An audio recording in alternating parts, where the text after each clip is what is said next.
Hi, I'm Mike Kissinger. I'm at the War Memorial Building here in San Francisco. I'm the Managing Director of Profit Builders, Inc. And I'm here today to talk about veterans and employers. Primarily, I'm here to talk to employers and small business owners as far as being able to hire veterans for some of the projects that they have coming up. One of the things that this program is going to cover and what it's good for is for veterans who own a small business. It's for veterans who are considering starting a small business, and it's for vet-friendly employers or small business owners who are considering expanding their employee base. Now, I understand that in order to hire a veteran or to hire anybody nowadays, one of the things that we have to do with you is to end up showing you how your business can become more profitable. As a result of doing that, what we have thought about was what's the best way to do that. And the best way to do that is to look at such things as business failure, look at business success, have you take a small test to find out whether or not your business is on the career path to be successful or become a failure, to look at different ways to maximize profitability, possibly look at what we refer to as the secret of quantum growth for a small business, maybe look at the business Parthenon, which is, if you look at how most businesses are actually built, what they do is they create one income stream as opposed to multiple income streams. We'll talk about putting a back end into your business, and what a back end is, basically adding additional products and services so your clients buy more from you. Another thing we'll talk about is 8 reasons why you want to work with us, and then finally we'll come to a conclusion what the program is all about. One of the questions we're always asked is, can these ideas really give you profits and income that you had in mind when you went into business in the first place? And my answer is absolutely. You be the judge. It's risk-free for you.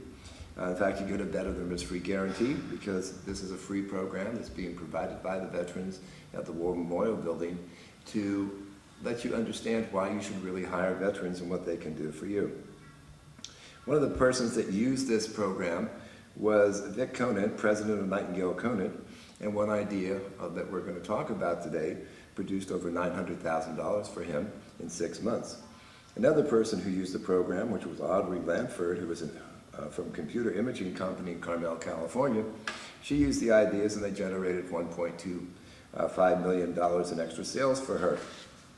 So knowing that people have actually used the program and have used the ideas and have produced a lot of substantial wealth as a result of doing that, we thought that if you did the same thing, you would hire the veterans that you would call us about and know that by hiring us and by hiring these veterans, you would in fact make a profit because business is based on profit and it's based on having customers come into your store.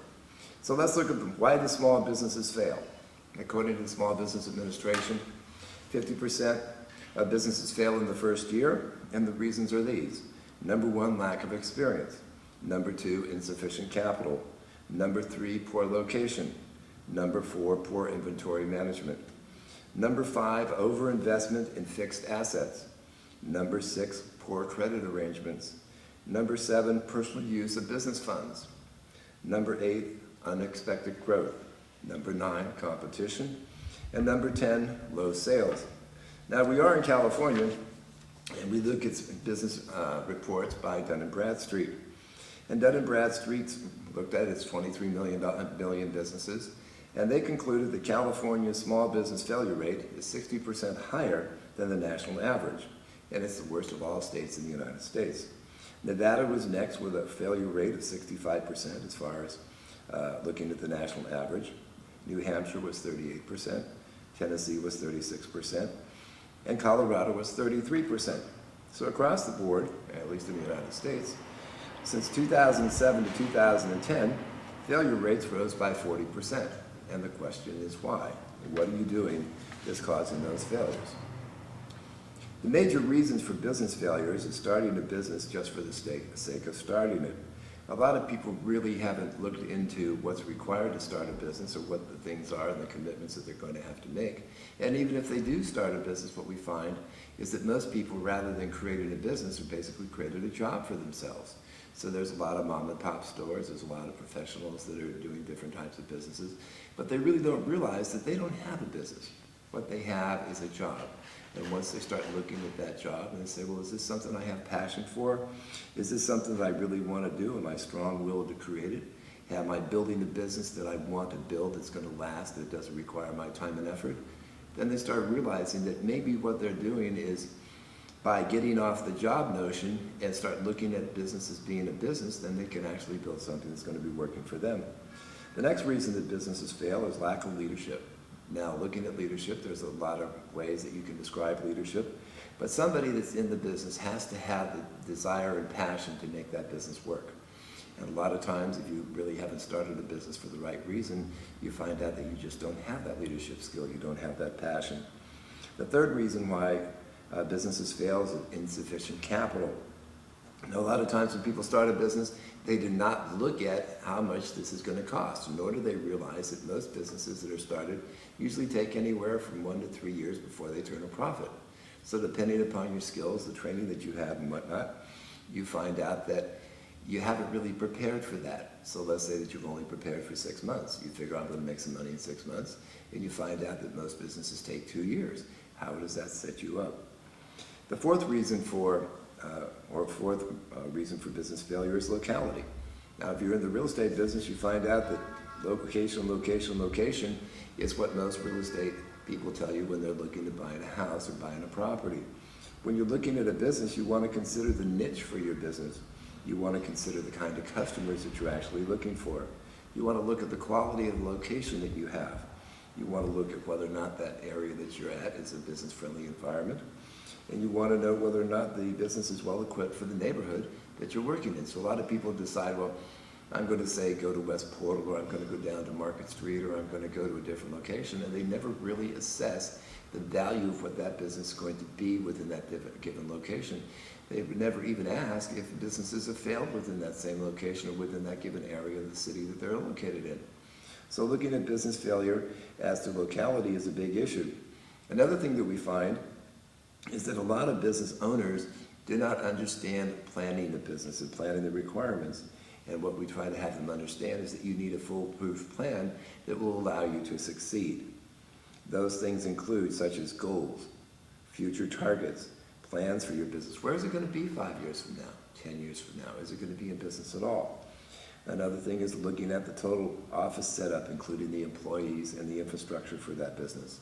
Another one is, what about the financing and the backup that you need, or the management that you're going to have to look at, or the types of employees that you're going to have to hire or retain. Then you have a market analysis. What does the market really tell you when you're looking at establishing a business that you want to be successful in? Is that a business that's on the rise? Is the market telling you that there's not enough income that's available through that? Such as looking at the printing industry, for instance, because of new technology, because of the fact that a lot of these printing jobs are sent out of the country, you find out that you will not be very successful unless you do this market analysis to see of how well it's going to work for you. What about promotional strategies? What we find out is that most businesses that are started, what they do is they look at the industry and they say, well, how is this business within this industry being marketed? And what they find out is the promotional strategies that are being used by, say, 95% of the people in the industry do not produce a profit. So they don't talk to experts and find out what's the best promotional way to establish that business so it becomes more successful. And finally, one doesn't look at their strengths and weaknesses that they have themselves. Are they really prepared to build a business? Do they have the stamina that's required? Are they healthy enough to do that? Do they have the intelligence? Are they in the process, or do they want to create a business team that allows them to become successful? So those are some of the things that you look at as far as properly planning a business. Another thing that you look at is lack of modern technologies and techniques. What we find out is if you don't have techniques that are modern, your business is going to fail. What you find in most of the businesses you look at on the street, the mom and pop things and those sort of things, small businesses, they're not up to date in their technology. In fact, I deal with a lot of contractors, and it's very sad to realize that contractors should have a website. In fact, if you go through most contractors and you look at them, almost 60 or 70% don't have a website. And I'm not promoting websites, but I'm saying that if you look at the content that's available on a website and how many times you're going to repeat the same story to multiple customers, it's more in your best interest to really have a website and have the technology and the pre-printed documents that you need in order to promote your business. Another reason that businesses fail, which is number 7, obviously is for starting it for the own reasons. You know, when I was working in construction, everybody wanted to be the boss. But the point of being the boss is this being the boss really what you want to be? You want to spend more time with your family. So we have a philosophy that when you start your own business, you only work half a day. The question is, are you going to work the first 12 hours a day or the second 12 hours a day? You know, are you going to end up looking at being a boss and looking at all that responsibility if you have poor management skills and performance skills? You know, so there's a lot of reasons why people start businesses. There's a lot of reasons that people start businesses for the wrong reason, but a lot of times you really want to get into what your passion is. You want to get into such things as, will the product or service that you're offering, will it really satisfy a need? Is there a competitor that you have on the block that's going to preclude you from satisfying that need? Suppose you decide that you wanted, you know, one of the old examples was look at the horse and buggies. When they had the horse and buggy, everybody thought that when they had that was going to last forever. Then Henry Ford comes along, we create the car, we have superhighways, we have planes, we have jets, and the people that were there lost their businesses because they did not understand the trends of technology and how that was going to work. Another one is poor management. And what we find out is that a lot of business owners, when they fail, they have not properly managed their business. They haven't looked at the primary things that were important, such as finance, purchase and selling products, production, hiring, managing the employees that they have. Another reason that businesses fail is insufficient capital, and obviously that's a big thing, and we talked about that a little bit in the beginning there. When you look at insufficient capital, how much do you need? If most people would do an assessment of what they needed, they would find out that when they start businesses on a shoestring, if they looked at the timing and the management principles that they had to have, they would realize that they just really weren't there, and they needed to have their opinions and their desires and whatever become a lot more realistic with what was happening in the marketplace. The 10th reason that businesses fail obviously is location, and location obviously is a big thing. So we always want you to look at where your customers are. A lot of times when you talk to different people and say, well, what would you rather have? If you could have anything in your business, what would you want it to be? So we go through all the questions that they have and whatnot, and we find out that the biggest thing that you need to have a business be successful is a starving crowd. If the crowd is starving and they want your products and services, you're always going to be successful because you can get the type of traffic that you need in order to make it work. What about accessibility to your business? What about parking and lighting? What about location of competitors? What about the condition and safety of the building? A lot of times people have these mom and pop stores and they never look at the outside of the building. They do nothing to make that business attractive so they attract clients to walk in the door. Another one is looking at the history or the community flavor and receptiveness for a new business that's going to start, or one that's there for a long time. The 11th reason why businesses fail is lack of planning. And we talked about planning a little bit, but what about a strategic plan? What about a business plan? Most people don't realize that they need a business plan. In fact, almost 70% of the businesses that are in business today don't have one. Almost 80% of the businesses that are in business don't have a marketing plan. Very few of them really work on a strategic plan for growth. So looking at that number 11, saying, okay, well here we have the 11th reason for business failure. We know that there needs to be a source for people to reach these things and to be able to address them properly. What about a financial plan? What about an analysis of your competition? What about an analysis of the marketing and the advertising and the promotional activities, not only of the industry that you're in, but what about the ones that specifically apply to you? What about the businesses that can be comparable type businesses where you can expand your ideas and grow even farther and better? The 12th reason for business failures is overexpansion, and that's one of the leading causes. A lot of times businesses that are small, they realize that they have a lot of people walking in the door and they say, well, we need a bigger place. They don't realize that potentially they could use technology, they could use better sources of distribution, they could use better marketing techniques and reduce the size space that they had and yet be able to make more money than what they're doing. And the next one is, obviously, was my new website one, and I can't stress that enough, to say, okay, if you don't have a website, if you don't use the technology that's available to you today, such as Twitter and Facebook and that sort of thing, Where is your business going to be in the future? So the next thing we're going to talk about is a little test for you, and this is a yes or no type question and test. You're looking at how successful your business is going to be in the future. If you have the quality, write yes. If you don't have the quality, write no. So the first one was lack of experience for business failures. Do you have enough experience in order to be successful in your business? The second one was insufficient capital. That's either yes or no on the money issue. What about poor location? Are you in the best location that you can be in? The next one is overinvestment in fixed assets. Are you putting too much money in your business in order to get the type of money out of it that you need?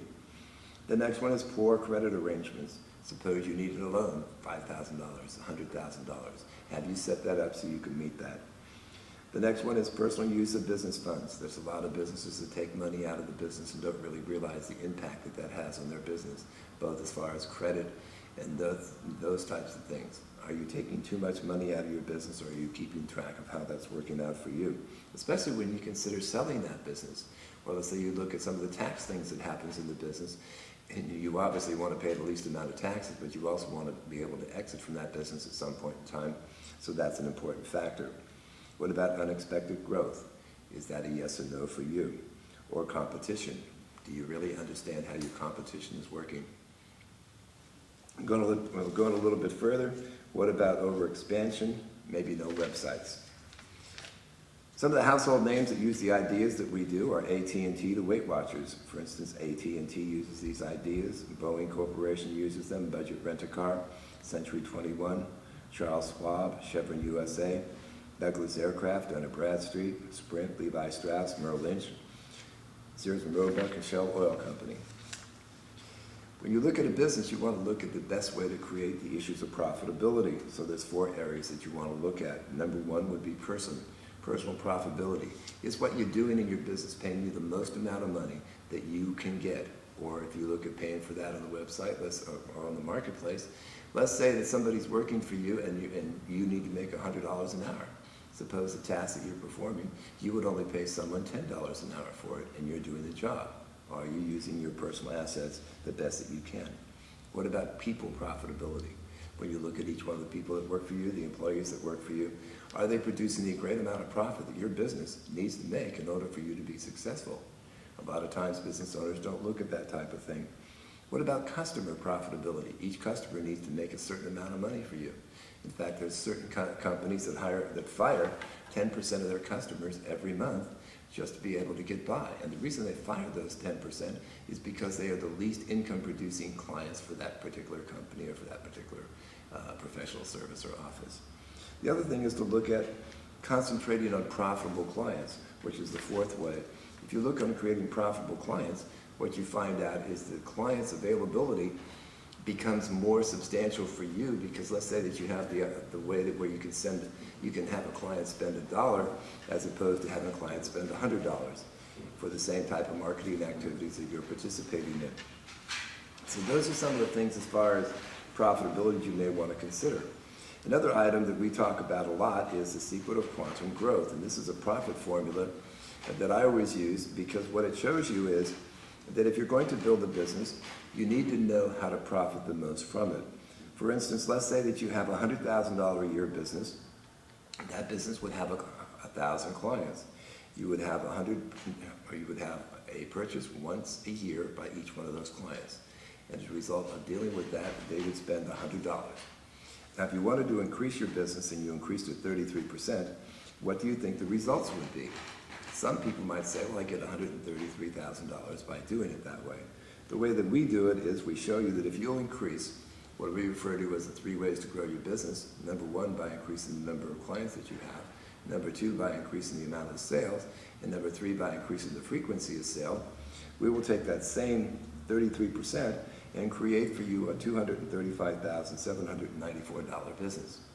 This is important because if we're talking to you about hiring our veterans, we want you to understand that just by using the principle of quantum growth, you are now in a position to be able to hire our veterans for some of the jobs that you may have in your shop.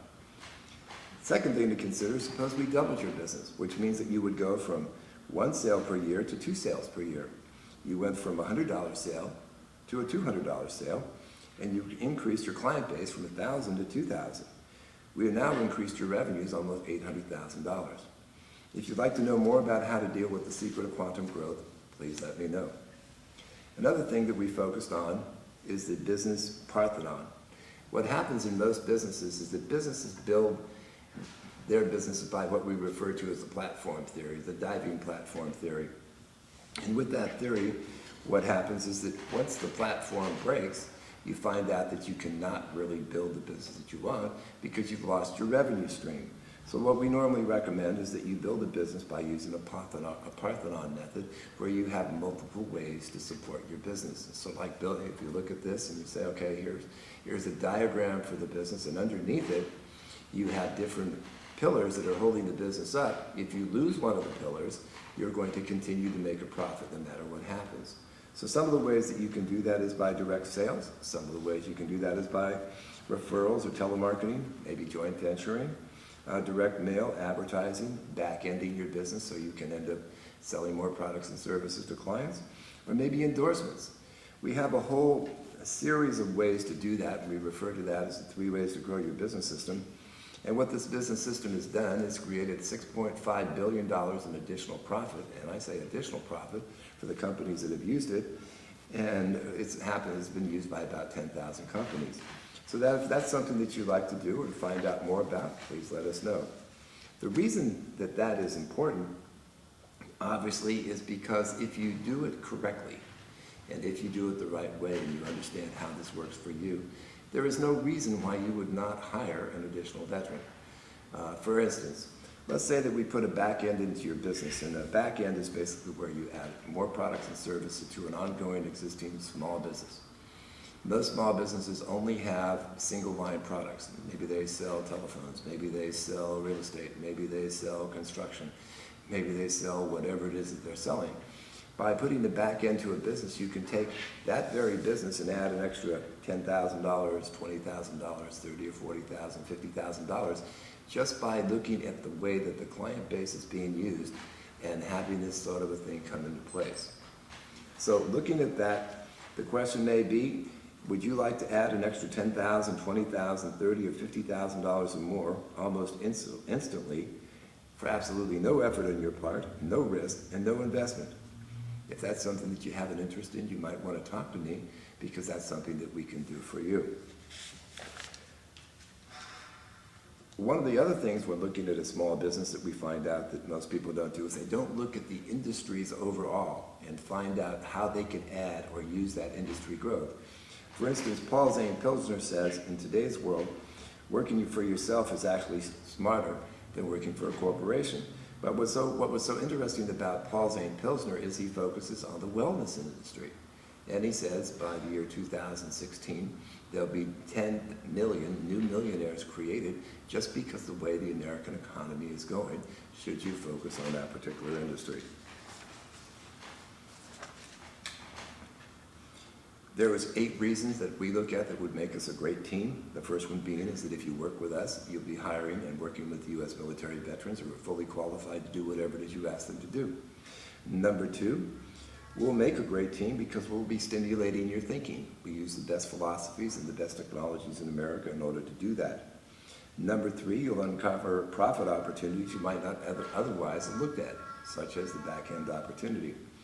Number 4, we'll simplify everything that you do about your business. Number 5, we'll lift your company above the competition. Number 6, we'll implement specific no-nonsense profit-boosting techniques that allow you to do that. And number 7, we'll move your business ahead every month. If that is something that you want to do, I would suggest that you contact me and let us know.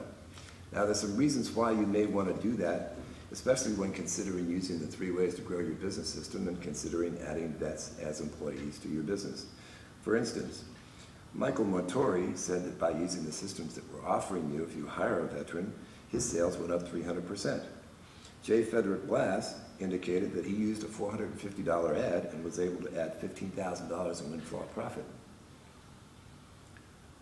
Craig Hain indicated he made a $500,000 profit just by using one of the ideas that we're suggesting that you'd use.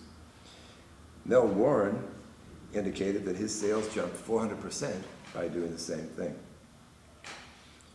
Harold Reeves indicated he made more profit in 1 year than he'd ever made just by using that system. So what we can say is that if you are willing to work with us, this is what we expect to happen for you. You will be able to write your own ticket to business success. You will power up your business. You will charge up your employees. You will wake up your customers, and you will pile up profits that you didn't know was available to your business. Next, if you work with us, we'll reveal to you how you can bridge the gap between where your business presently is and where you want it to be. So if you're having problems at night thinking about getting some sleep or doing whatever because your business isn't exactly doing what you want it to do, we can take care of that for you. The next thing that we will do is you'll be able to liberate yourself from your business frustrations and boredom. When you look at building a business, a lot of times you get in the humdrum things of doing it over and over, day and night, and you're not necessarily growing your business to the extent that you should. You're not excited about your business. You really don't know where it's going. But once you go through that process, you understand that there's a system that's available to you that allows you to do that, then you'll get totally excited about your business. The next thing that we'll do with you is to show you how to get things done that can be done in half the time with a lot less expense. The next thing you want to do is, and that we'll do with you, is we'll awaken your customers to who you really are. And this becomes a very interesting challenge for most business owners. And what I mean by that is, a lot of times business owners have had clients for a long time, but they've never really determined the relationship that they have with their client and whether that client will buy from them again. But if you're in good, what would you want to call it, if you have a good relationship with your clients will tell you what they want. Because the sole purpose of the business is to really create a client as opposed to creating a profit. You need to create a profit, but the client is the person who's there that's paying you. He's the person that's voting on whether or not you're good, bad, or indifferent. He's the person who will let you know, or she is, exactly what type of service and product you produce for them and whether it's valuable to keep your business open. The next thing we'll show you, if you work with us, is how to take control of sales and build the profits that you want. So if you're a U.S. military veteran who needs help with your business, or if you're a U.S. military veteran who's wanting to start a business, or if you're a U.S. military-friendly employer who will hire our vets if we do exactly what I've said today, then please contact me. My number is 415-678-9965. I'll say again, 415-678-9965. Or you can email me at profitbuilders@yahoo.com. Or you can look at prosperitybreakthroughsforyou.com, and we will definitely work with you in order to make sure that you hire vets and that you are a very profitable organization. Have a great day.